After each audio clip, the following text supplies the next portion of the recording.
உலகெங்கிலும் உள்ள அன்பு ராஜநிலை டிவி நேயர்களுக்கும் எனது இனிய வணக்கம்.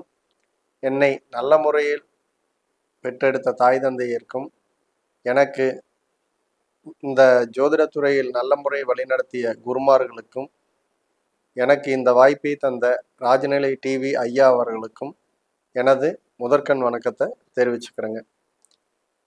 இன்னைக்கு நம்ம பார்க்கக்கூடிய ஒரு அற்புதமான விஷயம், நம்ம ஒரு யுகம் தாண்டி வாழ்ந்தவர்களுடைய ஒரு நல்ல விஷயங்களை நம்ம இன்னைக்கு பார்க்க போகிறோம்.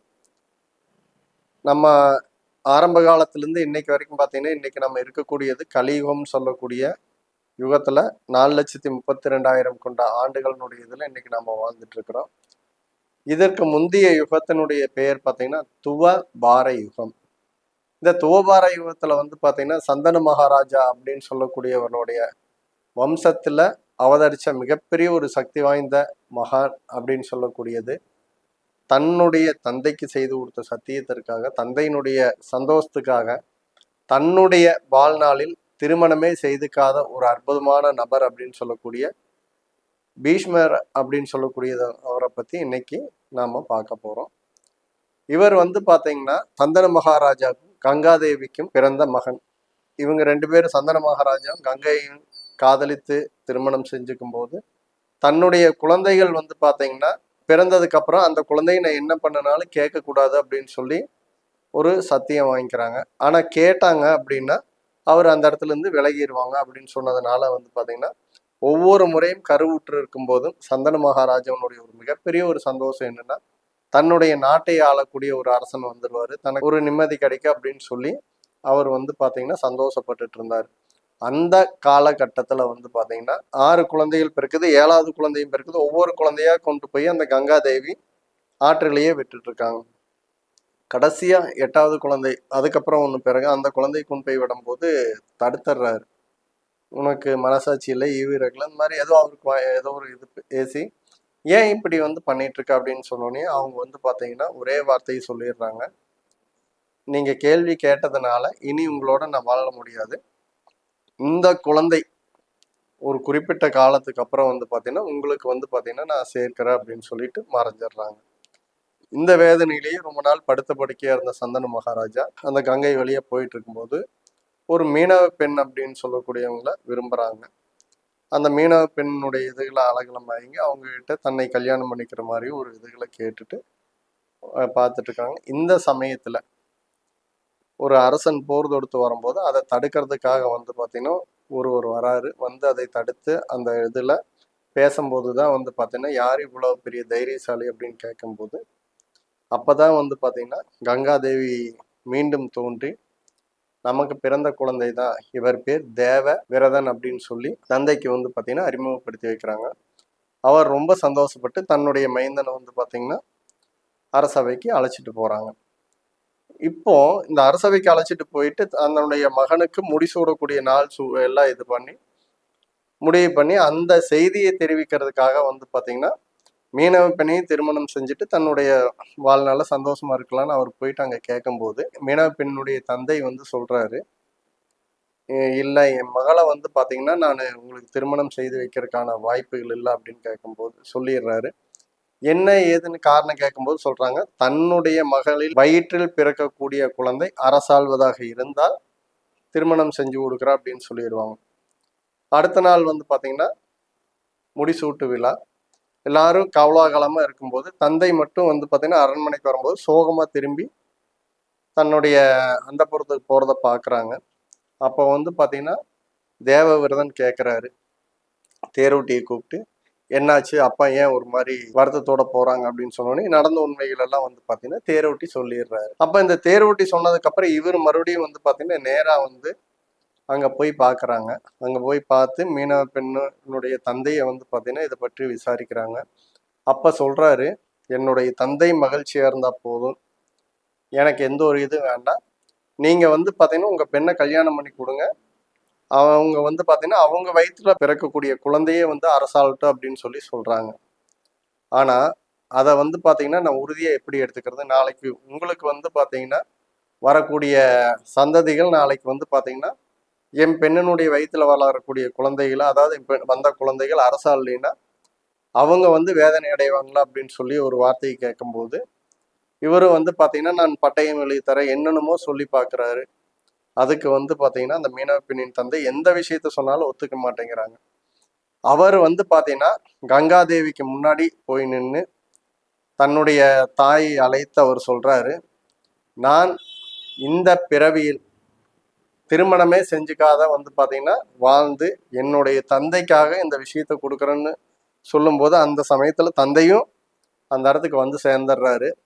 அவர் வந்து பார்த்தீங்கன்னா கங்காதேவியினுடைய ஆணையை அந்த விஷயத்த சொல்லும் பொழுது 33 கோடி தேவர்களும் 48,000 ரிஷிமார்கள் அனைத்து பேரும் வந்து பார்த்தீங்கன்னா வான்வெளியை வந்து அவருக்கு மலர் தூவி, நீ இவ்வளவு பெரிய ஒரு வைராக்கியமான ஒரு முடிவு எடுத்ததுனால இனிமேல் உங்களுக்கு வந்து பீஷ்மா அப்படின்னு சொல்லி உங்களை வந்து பார்த்தீங்கன்னா உலகம் போர் புகழட்டும்னு சொல்லி ஆசீர்வாதம் பண்ணிட்டு எல்லாரும் மறைஞ்சிடுறாங்க. இந்த செய்தி மறுபடியும் வந்து பார்த்தீங்கன்னா சந்தன மகாராஜாவுக்கு அவர் வந்து தன்னுடைய மகனுக்கு வந்து பார்த்தீங்கன்னா ஒரு வரம் கொடுக்குறாரு.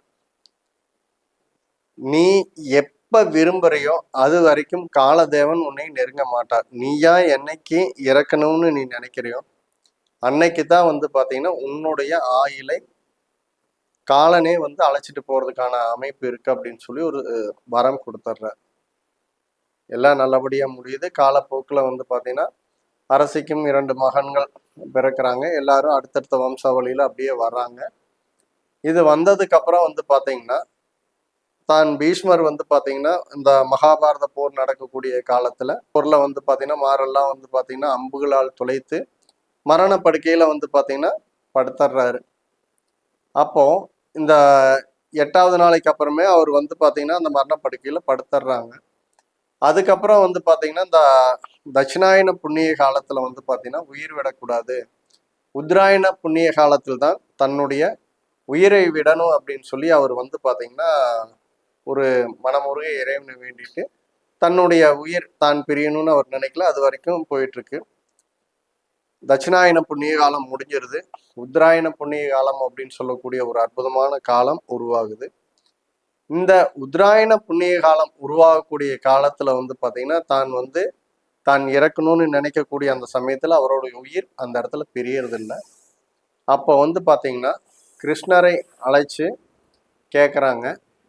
அப்போ சொல்றாங்க, ஏன் என்னுடைய உயிர் இன்னும் என்னை விட்டு பிரியல அப்படின்னு கேட்கும்போது, ஒரு மனிதன் தன்னுடைய செயல்களால் செஞ்சது மட்டும் பாவம் இல்லை, தன்னுடைய கண்ணு காது மூக்கு வாய் கைகள் செயல்ல எது செஞ்சாலும் அந்த பாவங்கள் வந்து பார்த்தீங்கன்னா அவங்க தொடரும். அந்த பாவங்கள்னால உங்களுடைய உயிர் இன்னும் பிரியல, அது இன்னும் கழியல அப்படின்னு சொல்லும்போது தான் அப்பதான் சொல்றாங்க. துரியோதனன் வந்து பார்த்தீங்கன்னா அவருடைய செயல் வழியில் அவர் எவ்வளவு வேணாலும் தவறா இருந்திருக்கலாம். ஆனா உணவு பரிமாறுவதில் அவரை பாட்டு சிறந்தவங்க ஒரு உலகத்திலேயே யாரும் கிடையாது. ஒரு தலைவாழை இலை வச்சு 10 வகையான காய்கறிகள் சமைச்சு அதுக்கு வந்து 18 வகையான பச்சடி, இயலான பல குழம்பு இந்த மாதிரி வச்சு அவர் பரிமாறுவதில் வந்து உணவு பரிமாறுவதில் துரியோதன நிகர் யாரும் இல்லை.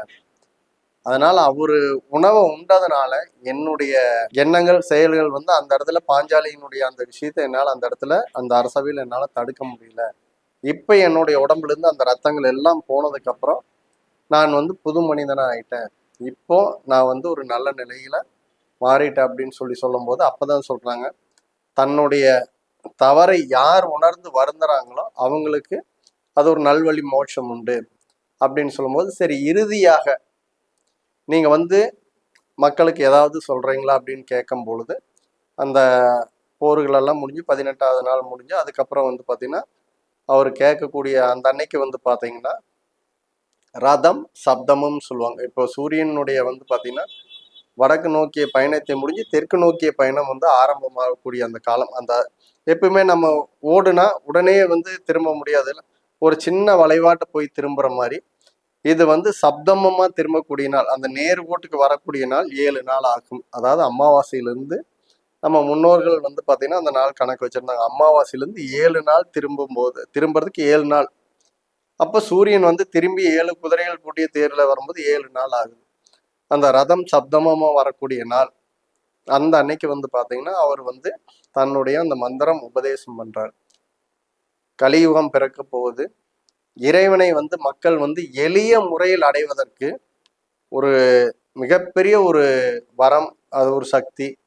இந்த விஷயத்த நான் வந்து பார்த்தீங்கன்னா என்னுடைய காலத்தில் நான் சொல்லிட்டு போறேன் அப்படின்னு சொல்லிட்டு விஷ்ணு சகஸ்கர நாமம், அந்த நாமத்தை சொல்லும் போது வியாசர் தான் வந்து பார்த்தீங்கன்னா அருகிலிருந்து எழுதுறாரு. கிருஷ்ணர் வந்து அந்த கேட்க பீஷ்மர் சொல்ல அதை வந்து பாண்டவர்கள் அருகில் எல்லா பாண்டவர்கள் பாஞ்சாலி எல்லாம் நிற்கும் போது எழுதுறாங்க. சகஸ்னா 1000, அதாவது வந்து பார்த்தீங்கன்னா சமஸ்கிருதத்தில் வந்து பார்த்தீங்கன்னா தசுனா 10, சதம்னா 100, சகஸ்னா 1000, கரம்னா கோடி. அப்போ விஷ்ணு சகஸ்கர நாமம், இந்த நாமத்தை வந்து ஒரு தடவை சொன்னா 1000 கோடி முறை சொன்னதுக்கு சமம்.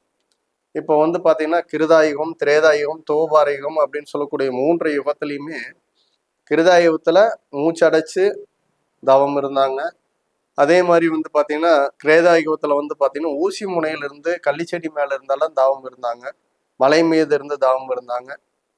நீருக்குள் மூழ்கி தவம் இருந்தாங்க. இந்த மாதிரி கடுமையான தவங்கள் எல்லாம் இருந்தாங்க. ஆனால் இந்த கலியுகத்தில் வந்து இறைவனுடைய நாமத்தை சொன்னாலே முக்தி அப்படின்னு சொல்லி அந்த ஒரு நாமங்களை வந்து எளிய முறையில் எல்லாத்துக்கும் புரிகிற மாதிரி விஷ்ணு சகஸ்கர நாமத்தை உபதேசம் பண்றாரு. அவர் சொல்லி சொல்லி சொல்லி முடியும் போது வந்து பார்த்தீங்கன்னா தன்னுடைய பாதத்திலிருந்து அந்த எருக்கு இலை, சூரியனுடைய சமித்துன்னு சொல்லக்கூடிய இயற்கை இலையை பாதத்திலிருந்து அப்படியே அடுக்கி வச்சுட்டு வராங்க. அவருடைய உயிர் வந்து சிரசு வழியா வெளியில வந்து மோட்சத்துக்கு போகுதுங்கிறது சாஸ்திரம் சொல்லுது. அவர் இறந்ததுக்கு அப்புறம் பாண்டவர்கள் எல்லாரும் கூட இருக்கிறவங்க ரொம்ப வேதனை அடைஞ்சு மனமுருகி அழுகிறாங்க. அப்போ வந்து பார்த்தீங்கன்னா ஏன் இவ்வளோ வேதனை அடைகிறீங்க அப்படின்னோடனே, இல்லை தாத்தா வந்து பார்த்தீங்கன்னா சந்ததிகளே இல்லை, திருமணமும் பண்ணிக்கல, அந்த ஆன்மா சொர்க்கம் போகணும்ல, இப்போ எங்களுக்கு அப்புறம் அவருக்கான அந்த வழிபாட்டுகளை செய்யறதுக்கு யார் இருக்கா அப்படின்னு நினைச்சு ரொம்ப வேதனை ஆயிருன்னு சொல்லும்போது அப்பதான் கிருஷ்ண பகவான் சொல்றாரு, நீங்க இவ்வளவு நேரம் அவர் சொன்னதை புரிஞ்சிக்கவே இல்லை. கலியுகம் பிறக்குது. கலியுகத்துல பிறக்கக்கூடிய அத்தனை பேரும் அவருடைய குழந்தைகளா நினைச்சுதான் அவர் அந்த மந்திரத்தை உபதேசம் பண்ணாங்க. இந்த மந்திரத்தை கலியுகத்துல யாரெல்லாம் படிச்சாங்கனாலும் அவங்களுக்கு சொர்க்கம் கிடைக்கும். ஒண்ணு. ரெண்டாவது வந்து பாத்தீங்கன்னா இவர் இறந்த நாள் அப்படின்னு சொல்லக்கூடிய நாள்ல வந்து பாத்தீங்கன்னா யாரெல்லாம் மனமுருகி வேண்டி அவருக்காக அந்த சிராத்தம் கொடுக்குறாங்களோ, இப்போ ஒரு சின்ன உதாரணத்துக்கு ஒரு டேம்ல தேக்கி வச்ச நீர் திறந்து விட்டு அது எங்க போகுது? கடைசியா கடலுக்கு போகுது. ஆனா போற வழியில் இருக்கக்கூடிய பயிர்களுக்கும் அந்த தண்ணி போய் கடைசியா கடலுக்கு போகுது அப்படின்னு சொல்ற மாதிரி அவரனுடைய தர்ப்பணம் அவருக்கு யாரெல்லாம் கொடுத்தாங்கனாலும் நம்மளுடைய முன்னோர்களுக்கு சென்று அதுவும் வந்து பார்த்தீங்கன்னா அவருக்கும் போய் சேருங்கிறது பவிஷ்ய புராணத்துல இதற்கான விளக்கங்கள் நிறைய கொடுத்துருக்காங்க. அப்போ இந்த நாள் வருடத்துல ஒரு நாள் அப்படின்னு சொல்லக்கூடியது தை மாதத்துல வளர்பிறை அஷ்டமி அப்படின்னு சொல்லக்கூடிய 8வது நாள், வளர்பிறை அஷ்டமி அப்படி அமாவாசை முடிஞ்சு 8வது நாள் அப்படின்னு சொல்லக்கூடிய இந்த நாள்ல இந்த வழிபாடு பண்ணலாம். இந்த ஆண்டு வந்து பாத்தீங்கன்னா 25/1/2025 அன்னைக்கு ரத சப்தமி அப்படின்னு சொல்லக்கூடிய அந்த நாள் வருது. அந்த நாள்ல வந்து பாத்தீங்கன்னா பாதங்கள்லையும் தன்னுடைய புறங்கையிலையும் தோள்பட்டையிலையும் தலையிலையும் வந்து பாத்தீங்கன்னா எருக்கு இலை, அச்சதை, அதே மாதிரி அருகம்புல், பசுஞ்சாணம், மஞ்சத்தூள், இந்த 5 பொருள்களை நம்ம வந்து பாத்தீங்கன்னா தன்னுடைய உடம்பால செஞ்ச அனைத்து விதமான பாவங்களும் நீங்கணும் அப்படின்னு சொல்லி சூரியனை சாட்சியை வச்சு நம்ம வீட்டில் உட்கார்ந்தோம்னா இது வந்து பார்த்தீங்கன்னா இப்படி பாதங்களில் 2, புறங்கையில் 2, தோள்பட்டையில் 2, தலையில் 1, வீட்டில் வந்து இந்த மாதிரி உட்காந்து நம்மளுடைய தண்ணி தெளித்து அதை எடுத்து ஓடும் நதியிலேயோ அல்லது ஏதாவது ஒரு நீர்நிலையிலையோ அந்த மாதிரி போட்டுக்கலாங்கிறது சாஸ்திரம்.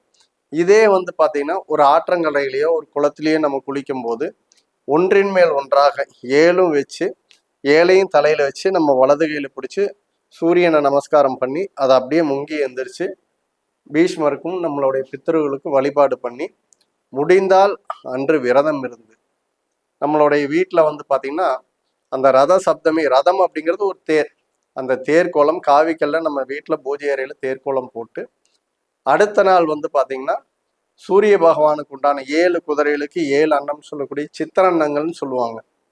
இனிப்புல ஒரு சாதம், புளிப்புல ஒரு சாதம், கனி வகையில் ஒரு சாதம், முக்கணன்ல உகந்தது ஒரு சாதம், பஞ்சகவியத்தில் ஒரு சாதம், பித்திருகளுக்கு மோட்சம் சொல்லக்கூடியதுல ஒரு சாதம், நவ ரத்தினம் சொல்லக்கூடியது, இந்த மாதிரி 7 விதமான சாதங்களும். அதே மாதிரி அந்த காலத்துல ஒரு பிரபல்யமான ஒரு உணவு அப்படிங்கிறது லட்டு. இது வந்து பார்த்தீங்கன்னா ஒரு ஒரு இனிப்பாகும். அடுத்தது வந்து பார்த்தீங்கன்னா ராகு கேதுவனுடைய அந்த தோஷங்களை நீக்கக்கூடியதுக்கு ஒரு உளுந்து பதார்த்தம் அப்படின்னு சொல்லக்கூடிய உளுந்து வடையாகும் நம்ம செஞ்சு அந்த இலையில படைச்சு, உச்சி வேளையில சூரியன் வரும்போது சூரிய பகவானை நமஸ்காரம் பண்ணி அந்த வாழை இலையில அத்தனை உணவுகளையும் வச்சு அந்த வந்து பார்த்தீங்கன்னா காகத்துக்கு எடுத்து வச்சுட்டு விரதம் முடிச்சு வழிபாடு பண்ணிட்டு வந்தா இதுல 7 ஜென்மம்னு சொல்லக்கூடியது நம்மளுடைய பாவங்கள் விலகி மிகப்பெரியது ஒரு மோட்ச நிலை அடையலான்னு சொல்லியிருக்காங்க. இந்த பீஷ்மாஷ்டமி இந்த ஆண்டு வந்து பார்த்தீங்கன்னா 26/1/2026 திங்கட்கிழமை அன்னைக்கு இந்த நிகழ்ச்சி வந்து பார்த்தீங்கன்னா ரொம்ப சிறப்பாக வந்து பார்த்தீங்கன்னா ஈரோடு மாவட்டத்தில் கோபிச்செட்டிப்பாளையத்தில் நம்மளுடைய சீதா கல்யாண மண்டபத்துக்கு அருகில என்ஆர்எஸ் மினிகாலில் இந்த நிகழ்ச்சி நடக்குது.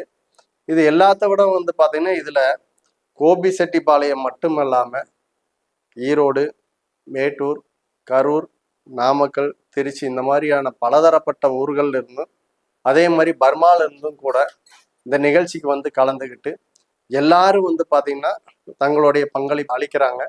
இதில் குறிப்பாக வந்து பார்த்தீங்கன்னா சங்ககிரி செட்டியார் ஜவுளி கடைக்காரங்க, அடுத்தது வந்து பார்த்தீங்கன்னா Sri Ranga group of company அப்படின்னு சொல்லக்கூடிய ஒரு பில்டர்ஸ் குரூப், அவங்களோட இது ராஜா சார், இவங்க எல்லாருமே வந்து பார்த்தீங்கன்னா தங்களுடைய பங்களிப்பு. இதுலேயும் வந்து பார்த்தீங்கன்னா ரொம்ப குறிப்பாக இன்னும் சொல்ல போனோம்னா ஸ்ரீ பண்ணாரியம்மன் ப்ரொமோட்டர்ஸ் பிரபாகரன், இந்த மாதிரி அதே மாதிரி நந்தகோகுலம் கோசாலை அப்படின்னு சொல்லக்கூடியவங்க, இதில் பிஎன்ஐ அப்படின்னு சொல்லக்கூடிய ஒரு தொழிலதிபர்கள் நிறைந்த இன்ஸ்பயர் சாப்டரும் ஹார்மோனி சாப்டர், இந்த மாதிரி நிறையா எல்லாம் சேர்ந்து ஈரோடு மாவட்டம் முழுவதும் இருக்கக்கூடிய அனைத்து நண்பர்களும் இந்த நிகழ்ச்சியில வந்து தங்களுடைய பங்களிப்பை கொடுத்து மிக பிரம்மாண்டமாக இந்த நிகழ்ச்சியை நடத்துகிறாங்க.